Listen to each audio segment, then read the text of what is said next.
La Haute Autorité de Santé vient d'autoriser les tests salivaires pour repérer les personnes asymptomatiques, en particulier dans les écoles, les EHPAD. Fini donc les couvillons dans le nez, il suffit de cracher dans un tube en plastique.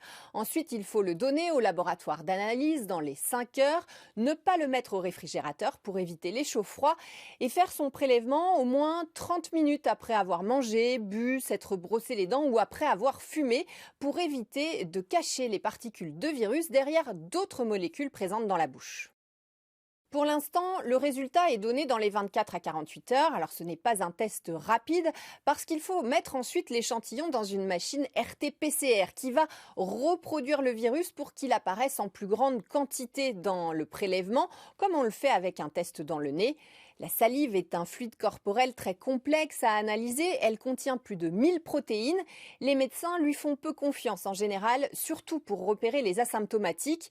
Il faut dire que nous sommes en présence d'un virus respiratoire. Et quand il vient par les aérosols, il entre d'abord par le nez.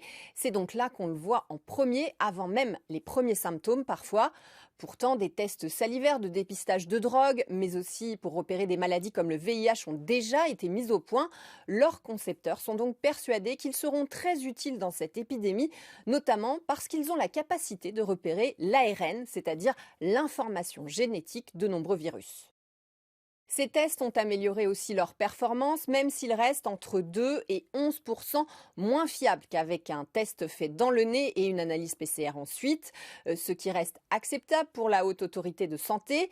Ils commencent à être aussi de plus en plus utilisés. Aux États-Unis, l'Agence du médicament a même autorisé en urgence un autotest salivaire rapide à faire chez soi et des universités l'utilisent pour tester régulièrement leurs étudiants en internat pour limiter le nombre de cas.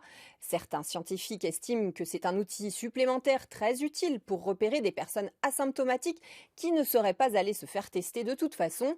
Mais d'autres craignent aussi qu'il donne un faux sentiment de sécurité si ensuite on s'affranchit de tous les gestes barrières à l'école ou au bureau. C'est pourquoi les autorités sanitaires avancent encore avec prudence sur le sujet.